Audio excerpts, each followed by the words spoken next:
नमस्कार दोस्तों, हम लेकर आ चुके हैं आप लोगों के लिए 20 मिनट में शाम की 50 ताज़ा और बड़ी नमस्कार दोस्तों, हम लेकर आ चुके हैं आप लोगों के लिए 20 मिनट में सुबह की 50 ताज़ा और बड़ी खबरें हैं। बताएंगे दोस्तों आखिरकार कैसे प्रधानमंत्री नरेंद्र मोदी के ऊपर जमकर भड़क गए जो है राहुल गांधी ने कहा देश का कोई वर्ग मोदी सरकार से खुश नहीं।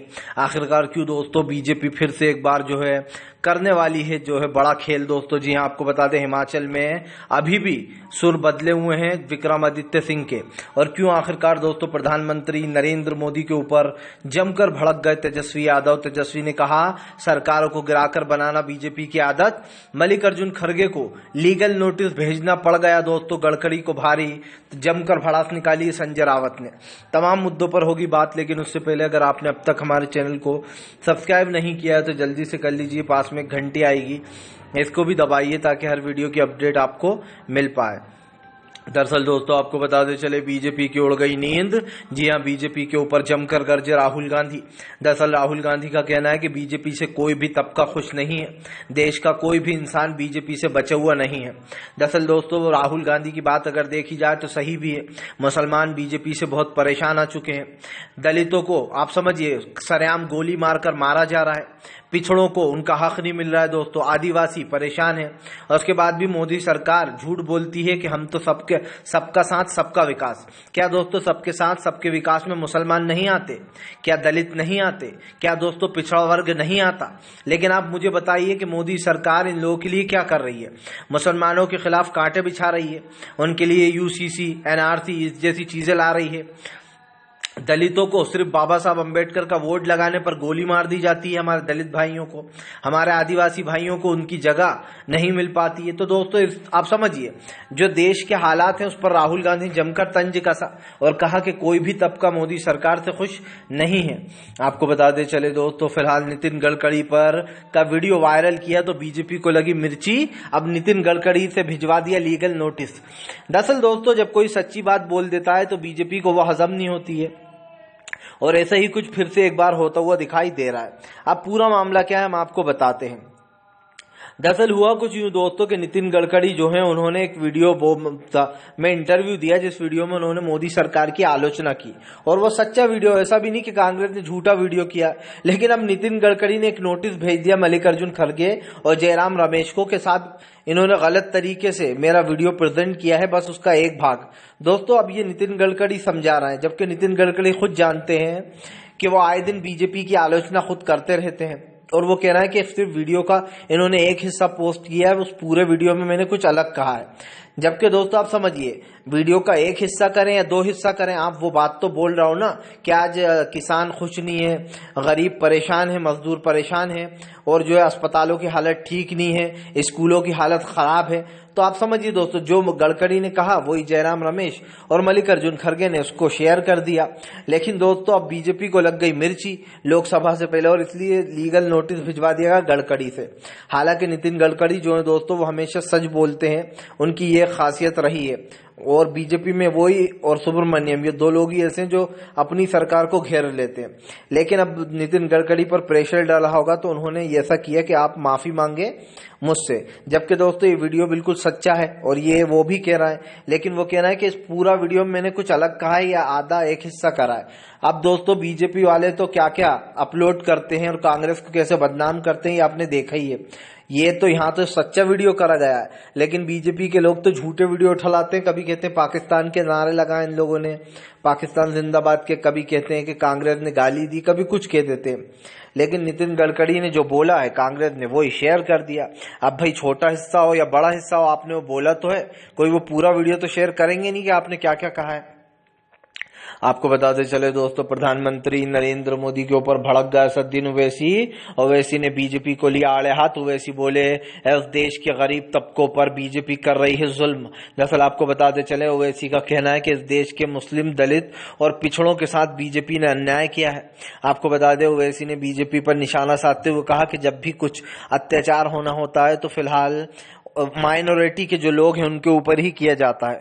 जैसे मुस्लिमों के खिलाफ दोस्तों यूसीसी या फिर CAA या फिर दलित पिछड़ों को दोस्तों आप देखिए घोड़ी पर बैठने पर मार दिया जाता है। उनको जो है यहाँ पर अगर बाबा साहब अम्बेडकर का बोर्ड लगाएं तो गोली मार दी जाती है। तमाम तरीके की चीजें हैं। इन सब पर ओवैसी ने कहा कि इस देश में गरीब भी सारी की सारी जो है पड़ताएं न झेल रहा है। आपको बताते चले दोस्तों, फिलहाल लोकसभा चुनाव के लिए कांग्रेस के मास्टर स्ट्रोक पर लालू प्रसाद यादव ने दी नसीहत।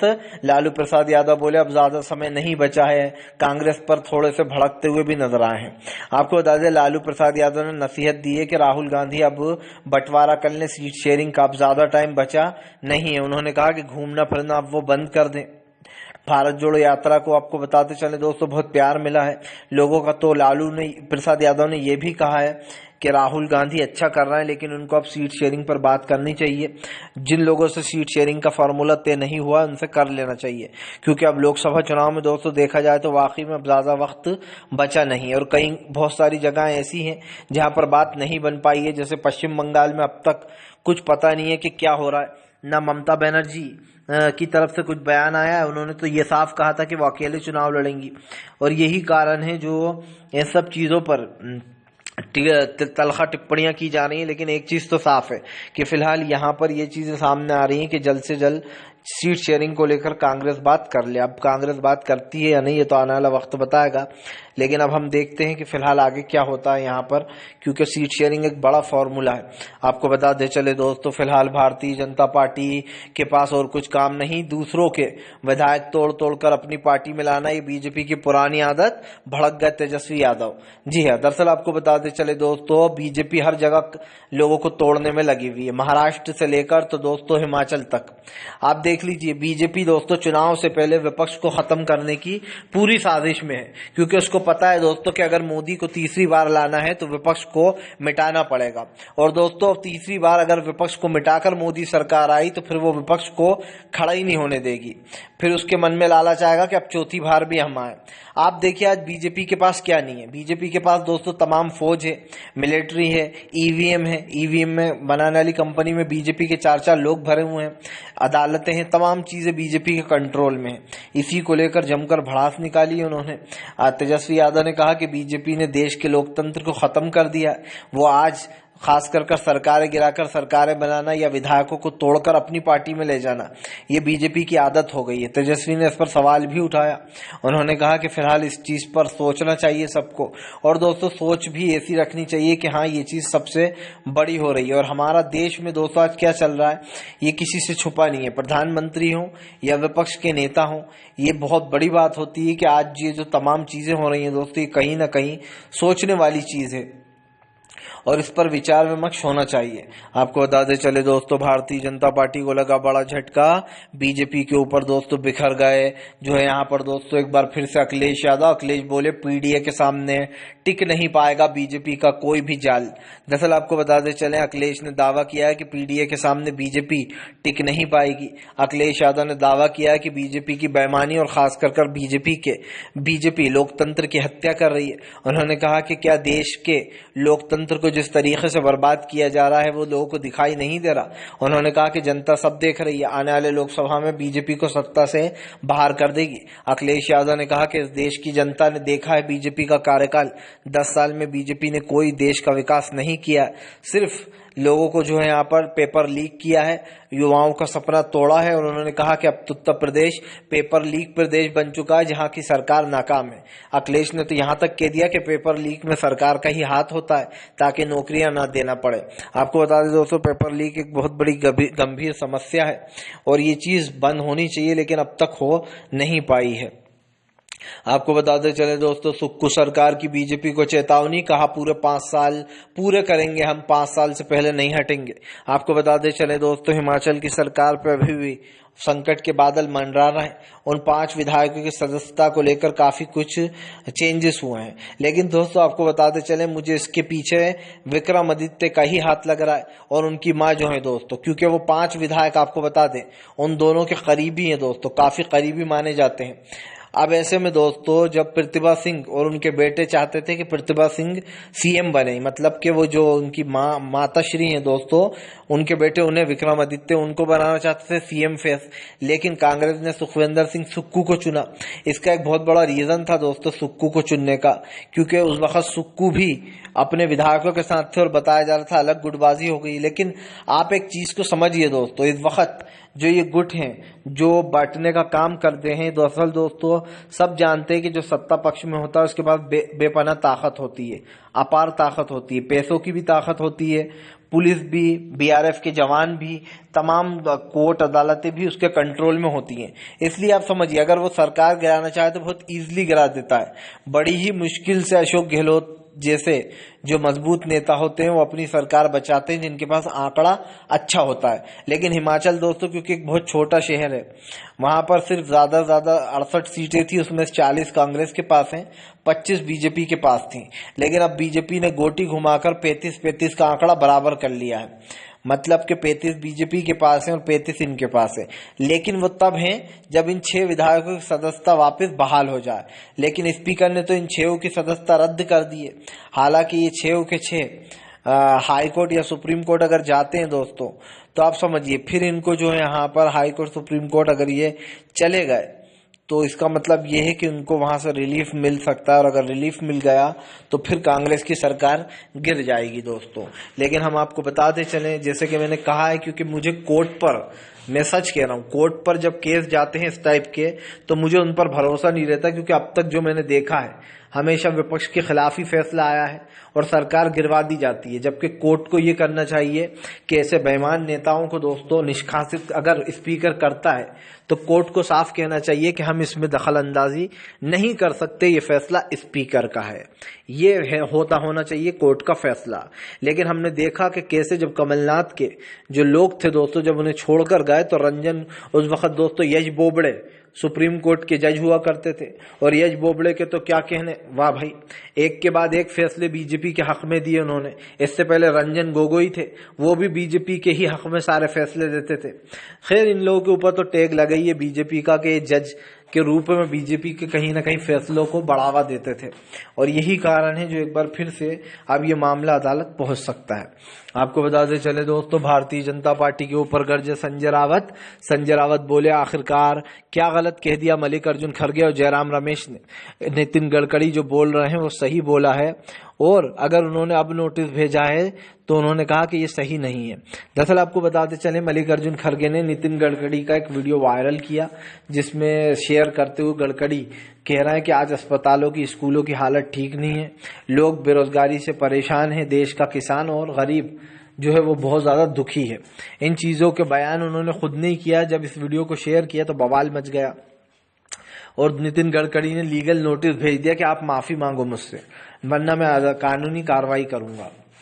बात सिर्फ ये नहीं थी दोस्तों, बात ये है कि अब संजय रावत ने ये कह दिया है कि आखिरकार इसमें गलत क्या कहा है मल्लिकार्जुन खड़गे, और उन्होंने तो सही कहा है दोस्तों, क्योंकि जाहिर सी बात है जो आप बताने की कोशिश कर रहे हो, जो आप बोल रहे हो वही चीज वो उसको दोहरा रहा है। लेकिन सवाल क्या है दोस्तों कि भारतीय जनता पार्टी को लगता है हम जो भी कर रहे हैं वो सही कर रहे हैं। देश चुपचाप बैठकर मूर्ख बनकर देखता रहेगा और हम करते रहेंगे। जाहिर सी बात है, आप अगर गरीबी ला रहा हो, महंगाई पूरी तरीके से हावी हो रही है लोगों के ऊपर, अस्पतालों की हालत बद से बदतर होती चली जा रही है, स्कूलों की हालत आप जाके देखिए, स्कूल जो सरकारी स्कूल होते हैं दोस्तों क्या हालत है। जबकि अगर मैं बात करूं अरविंद केजरीवाल की तो आप दोस्तों दिल्ली के स्कूलों की हालत देखिए, आप खुद कहेंगे कि वाकई में दिल्ली के स्कूल ऐसे लगते हैं जैसे सरकारी नहीं प्राइवेट स्कूल हो। अरविंद केजरीवाल दोस्तों नेता भले ही कैसे हो, लेकिन उसने काम किया है और जनता इसीलिए उनको वोट देती है। इस बात में कोई दो राय नहीं है कि अरविंद केजरीवाल भी दोस्तों कहीं ना कहीं एक विचारधारा उनकी बीजेपी वाली है। लेकिन ये बात भी सच है कि अब अरविंद केजरीवाल समझ चुके हैं कि बीजेपी क्या है। पहले भले ही केजरीवाल बीजेपी को सपोर्ट करते थे, पर शायद अब अरविंद केजरीवाल की आंखें खुल चुकी हैं, और इसीलिए दोस्तों अरविंद केजरीवाल और बीजेपी में यही फर्क है कि केजरीवाल को कभी बीजेपी हरा नहीं पाती दिल्ली में। दिल्ली क्या, और ये साफ दिखाई देता है कि केजरीवाल को आने वाले समय में बीजेपी इस जन्म में तो नहीं हरा पाएगी, और ना वो कांग्रेस को कभी दिल्ली में हरा पाएगी, क्योंकि बीजेपी का बनवास कभी भी दिल्ली में खत्म नहीं हुआ। आपको बताते चले दोस्तों, भारतीय जनता पार्टी के ऊपर जमकर गरजते हुए नजर आए जो यहाँ पर दोस्तों मल्लिकार्जुन खड़गे बोले हम सच बोलने से डरते नहीं हैं, जो करना है वो कर लें।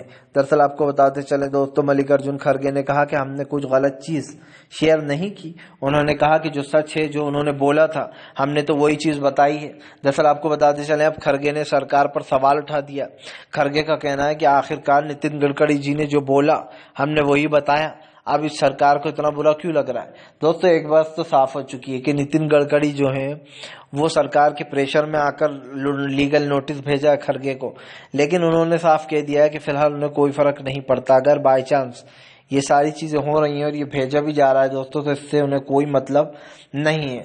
सवाल ये है दोस्तों कि आज हमारे देश में महंगाई, गरीबी, बेरोजगारी जैसे मुद्दे जो है वो कहीं ना कहीं एक बड़े मुद्दे बन चुके हैं। और दोस्तों देश जिस परेशानियों से गुजर रहा है, जिस पीड़ा से गुजर रहा है, उसमें कहीं ना कहीं देश की संपत्ति पूरी तरीके से दोस्तों बर्बाद हो चुकी है। और आज ये चीजें सामने आ रही हैं कि फिलहाल हमारे देश में किस तरीके की चीजें हो रही हैं। इस चीज से बचना चाहिए। तमाम चीजें हैं दोस्तों जो कहीं ना कहीं लोगों को सोचने पर मजबूर कर देती हैं।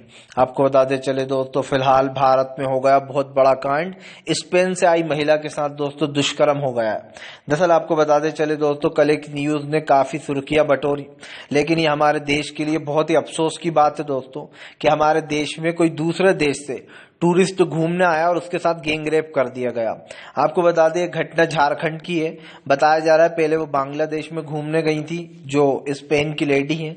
जब वो लोग दोस्तों टेंट लगाकर झारखंड में सो रहे थे, तभी कुछ बदमाश टाइप के 10-12 लोग आए और उन जो लेडी है उनके साथ गैंग रेप कर दिया। अब आप समझिए, जो विदेश से टूरिस्ट आते हैं उनको भी नहीं छोड़ रहा। कैसे लोग हैं दोस्तों इस दुनिया में जो हमारे देश का नाम इतना बदनाम कर रहे हैं कि उनके अंदर दरिंदगी भरी पड़ी है। मतलब आप समझ सकते हैं कि इस तरीके से कोई दूसरे देश से यहाँ आया भारत में और उसके साथ गैंग रेप कर दिया। इससे तो दोस्तों हमारे देश में टूरिस्ट आना ही बंद हो जाएंगे। जिस तरीके से टूरिज्म खत्म होगा ना, सरकार की नींद भी उड़ जाएगी। और ये चीज सोचने वाली है दोस्तों, कोई बाहर देश से घूमने आया था और वो कहीं ना कहीं, क्योंकि दोस्तों आपको पता है खास कर जो विदेशी लोग होते हैं वो रात में भी घूमने निकलते हैं। बेसिकली वो एक ये कह सकते हैं हम कि यहाँ पर भारत की संस्कृति को या दूसरी जगहों पर टूरिज्म में जब वो जाते हैं तो वो चीजों को ऑब्जर्व करने के लिए ही जाते हैं। वो देखते हैं इस जगह का कल्चर क्या है, भारत का कल्चर क्या है, या फिर अदर जगह जाते हैं तो उसका कल्चर क्या है। लेकिन अब विदेश से आई कोई लेडी थी, स्पेन से आई थी, वो अपने पति के साथ टेंट लगाकर सो रही थी। इतने में 10-12 लोग आए और उनके साथ गैंग रेप करके चले गए। ये है मोदी सरकार की कानून व्यवस्था, जो मोदी सरकार दिन रात ढोल पीटती फिरती है। अब आप कहेंगे कि झारखंड में तो भैया सरकार दूसरी है, लेकिन दोस्तों झारखंड में सरकार दूसरी है, लेकिन इसकी जिम्मेदारी तो केंद्र सरकार की भी है ना। केंद्र सरकार ही नियुक्त करती है जगह जगह पर फौजियों को वगैरह को। अब कहाँ चली गई मोदी सरकार की सारी सिक्योरिटी, और इससे पूरा नाम देश का, इंडिया का नाम बदनाम हुआ है। ये कहीं ना कहीं एक बड़ी बात है, क्योंकि आप समझिए इस चीजों को लेकर सरकार को जो है चौकन्ना रहना चाहिए, वरना टूरिज्म तो भूल ही जाए सरकार। हमारे देश में टूरिस्ट आना ही बंद हो जाएंगे, क्योंकि उन्हें पता चलेगा कि ऐसे दरिंदों का देश है जहां पर इस तरीके दरिंदे रहते हैं जो लेडीजों को छोड़ते ही नहीं है। और रात में निकलना तो खैर वैसे भी लेडीजों के लिए दोस्तों खतरनाक ही है इस दुनिया में, लेकिन अजीब और गरीब लोग हैं आप समझिए, जो बाहर से आए हुए लोगों को भी नहीं छोड़ते। आपको बताते चले दोस्तों, भारतीय जनता पार्टी की बढ़ गई मुश्किलें और वैसी बोले तुम कितने ही कानून लेकर आओ, इस देश का मुसलमान उसको नहीं मानेगा। दरअसल आपको बताते चले, असदुद्दीन ओवैसी ने बीजेपी के ऊपर जमकर भड़ास निकाली है। ओवैसी ने कहा कि वो कुछ भी कर लो, तुम लोग मुसलमानों के खिलाफ कितनी साजिश करे बीजेपी, लेकिन मुसलमान बीजेपी के कानून नहीं मानेगा। दरअसल आपको बता दें, तमाम जो बवाल मचा हुआ है वो मैरिज एक्ट को लेकर मचा है।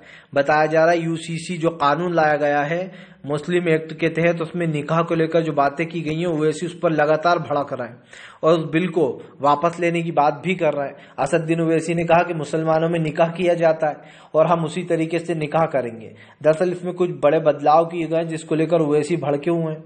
जैसे कि मैंने आपको पहले भी बताया था इस बारे में कि जो लड़की को मेहर मिला करता था उसको खत्म कर दिया गया है इस एक्ट में, और निकाह के लिए अब आपको पहले रजिस्ट्रेशन कराना पड़ा करेगा। तमाम चीजें हैं, और भी इस बिल में मुस्लिमों के खिलाफ साजिश की गई है जिसको लेकर ओवैसी लगातार भड़क रहा है। फिलहाल अगर आपको वीडियो अच्छा लगता है कृपया इसको